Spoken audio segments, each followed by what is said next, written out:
mereka ini masih ada prioritas. Semoga seperti itu, karena memang musuh teman-teman ini, mohon maaf saya katakan musuh dalam bersaing untuk mendapatkan sebuah haknya, itu sudah harus melawan dengan teman-teman dari swasta yang rata-rata mereka punya serdik, dan serdik dalam penilaian pemberian nilai itu adalah sudah 100%. Maka dari itu ini sangat dikhawatirkan bagi teman-teman yang ada di wilayah negeri, karena untuk mendapatkan serdik itu sendiri susah, sedangkan sekarang kita harus bertanding dengan teman-teman yang sudah mempunyai serdik. Sekolah swasta, yang dibutuhkan sekolah swasta saya kira seperti itu, bukan kemudian mencampur adukan dan membentur-benturkan guru swasta direkrut menjadi masuk menjadi guru negeri misalnya, seperti itu. Nah, sehingga kalau guru negeri ya sudah, honorer itu akan menjadi seperti apa.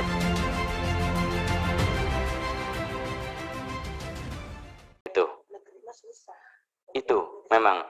Tapi sekali lagi teman-teman swasta diberi kemudahan untuk bisa mengikuti PPG, artinya dapat sertifikat pendidik itu sangat mudah dengan SK cukup dari kepala yayasan, ketua yayasan, mohon maaf. Dan kalau tahap 2 ini teman-teman swasta sudah diberi kesempatan untuk boleh mengikuti seleksi ini, artinya kita sudah harus tarung bebas seperti apa yang sudah disampaikan oleh Bu Nunu, Sekretaris Dirjen GTK. Kalau nanti serdik itu mereka gunakan teman-teman swasta, otomatis mereka sudah dapat poin 100%. Sedangkan kita yang di negeri tidak punya serdik, apa tidak terpental dengan otomatis?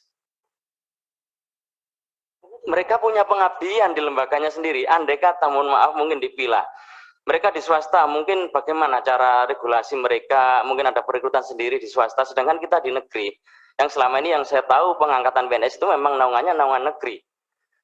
Kita pun mengabdikan diri di lembaga negeri itu dengan harapan juga akan adanya pengangkatan PNS. Tetapi sekarang pemerintah memberikan P3K. Kami terima sekali lagi dengan tanda kutip dalam keterpaksaan. Nah, sekali lagi, nanti kita harus tarung bebas. Ya semoga saja masih ada prioritas kembali untuk teman-teman yang ada di sekolah Indo, yang masih belum lulus kemarin tahap 1, sehingga mengikuti seleksi di tahap 2, mereka ini masih ada prioritas. Semoga seperti itu, karena memang musuh teman-teman ini, mohon maaf saya katakan musuh dalam bersaing untuk mendapatkan sebuah haknya, itu sudah harus melawan dengan teman-teman dari swasta yang rata-rata mereka punya serdik, dan serdik dalam penilaian pemberian nilai itu adalah sudah 100%. Maka dari itu ini sangat dikhawatirkan bagi teman-teman yang ada di wilayah negeri, karena untuk mendapatkan serdik itu sendiri susah, sedangkan sekarang kita harus bertanding dengan teman-teman yang sudah mempunyai serdik. Kurang lebih itu dulu. Terima kasih Bapak pimpinan. Kita bingung harus gede, yang luar biasa ini, perjalanannya pasti jauh ke sini. Teman-teman dari Jawa Tengah, dari Jawa Barat, Ibu Lina, dari Jawa Timur. Saya bingung harus ngomong apa lagi, karena hampir semuanya ini saya rasa sudah menyampaikan. Tetapi mari kita lihat sebuah gambaran yang sederhana. Anak-anak kita sekarang hidup dengan Google. Kita dulu tidak hidup dengan Google, kita mencari segala sesuatu dari guru. Anak-anak sekarang punya HP, punya gadget, dan dia mencari informasi dengan sangat mudah. Lalu pertanyaannya adalah, kalau gurunya tidak segera kita sejahterakan, kita angkat, ke depan murid tidak respect lagi kepada guru. Karena dia mendapatkan segala sesuatu dari Google. Mari kita lihat lagi sekarang gambaran yang sederhana. Saya terima kasih Pak Fahidin tadi menjelaskan mengenai daerah, bupati, bingung ini kira-kira anggarannya nanti dari mana. Saya melihat sedikit, yaitu Undang-Undang APBN tahun anggaran 2021, di situ dijelaskan, ya, pasal 11 ayat 21 bahwa penggunaan DAU paling sedikit 25% untuk pemulihan ekonomi dan pembangunan manusia, antara lain adalah pendidikan, dan untuk, nah ini ada poinnya, termasuk dukungan untuk gaji non-PNS sebesar 19,63 triliun. Artinya ada di sini, dan saya yakin nanti untuk tahun 2022 juga ada. Masalahnya apakah ini sampai kepada daerah? Lalu peran negara bagaimana menyampaikannya kepada daerah? Itulah salah satu bentuk kenapa formasi akhirnya tidak dimunculkan. Ketakutan-ketakutan seperti ini. Nah, menurut saya ini adalah masalah koordinasi. Yuk kita lihat sedikit gambarannya. Dibutuhkan 19,63 triliun. Sementara, itu angka yang kecil Pak Amure. Untuk penambahan kereta api cepat, itu dibutuhkan kurang lebih 27,7 triliun dari APBN. Anggaran infrastruktur kita untuk tahun 2022 itu kurang lebih, penambahan modal negara untuk BUMN itu membutuhkan 55 triliun. Dan anggaran infrastruktur di tahun 2021 itu adalah sekitar 417 triliun. Jadi 19 triliun itu kecil. Jadi saya membayangkan dalam kesempatan ini, nanti kita pasti akan kita diskusi dengan Mas Menteri, tetapi saya ingin membayangkan, Pak Jokowi itu sudah sangat luar biasa ketika kemarin berbicara soal pinjol. Berantas pinjol. Okay? Pak Jokowi kemarin juga sudah sangat luar biasa ketika mengatakan bahwa PCR harus turun 300.000.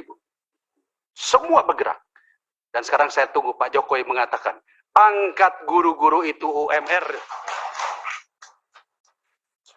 Hanya dibutuhkan kata-kata itu. Daripada kita bertempur, berdebat terus-menerus, nggak ada selesai-selesainya. Nah inilah, saya pikir inilah yang kita tunggu-tunggu kebijakan dari negara. Karena kami yakin, pimpinan, Pak Huda, semua yang hadir di sini, semua sangat mendukung agar guru-guru kita ini segera diangkat. Kenapa? Kita butuh kok. Mungkin itu tambahan dari saya, dan saya doakan semoga Bapak dan Ibu segera cepat terangkat. Terima kasih. Pernah datang ke Bekasi dengan Pak Ketua, 5.000 sekian, yang diajukan cuma 500. Itu di Kabupaten Garut, Pak, 8.801, yang formasi yang ada hanya 196. 96, oh ya Garut tadi ya. Oh ya, mohon maaf Bu Leni. Ya terima kasih. Jadi itu faktanya. Kenapa? Karena memang menurut analisa keuangan daerah tidak mencukupi. Jadi jangan kemudian dibebankan. Pernah juga Ibu siapa? Yang mantan anggota DPR dari PDI, Bupati Landak, Bu Karolin menyampaikan juga kalau kita harus membayar mereka hanya gaji pokok saja, tunjangannya tidak bisa. Itu sesuai dengan formasi yang ada. Sekali lagi, saya kira yang pertama kepastian dana atau anggaran tidak boleh lagi kemudian kalau dihitung menurut Bu Agustina tadi tidak cukup. Jadi kalau 1 juta direkrut semuanya dan menjadi P3K tidak cukup. Jadi sampai apapun nggak bisa. Oleh karenanya saya kira harus ada kepastian dana.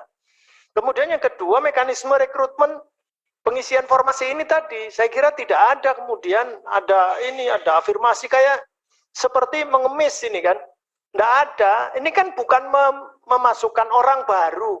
Orang sudah kerja, sudah ada di situ, jabatannya jelas, menjadi guru atau tenaga kependidikan, lantas dijelaskan ini statusnya apa? Apa PNS, apa P3K, atau tenaga dengan UMK atau MR. Dan itu harus disediakan. Kalau sekolah negeri ya sekolah negeri. Jangan kemudian lantas membuka sekolah swasta, guru swasta untuk masuk dan seterusnya, sehingga akhirnya sekarang ada gerakan mau menolak guru-guru yang diterima P3K. Kan kasihan juga, ini membenturkan begini saya kira tidak bijaksana.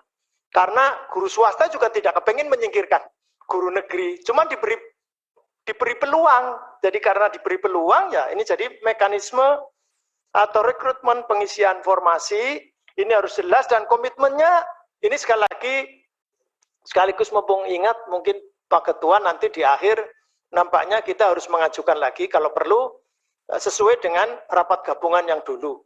Rapat gabungan DPR berarti diserahkan kepada pimpinan DPR, tidak hanya komisi 10 tetapi komisi 2 dan atau lagi kalau ada komisi lain yang terlibat. Tapi semangatnya sama. Jadi kesimpulannya menyelesaikan. Menyelesaikan itu jumlahnya berapapun sudah diselesaikan dengan hanya 3 kategori. CPNS, P3K, pegawai dengan honor sesuai dengan UMK dan UMR. Memang peristiwa 2009 sampai 2011 itu ada yang menyakitkan karena boomingnya data.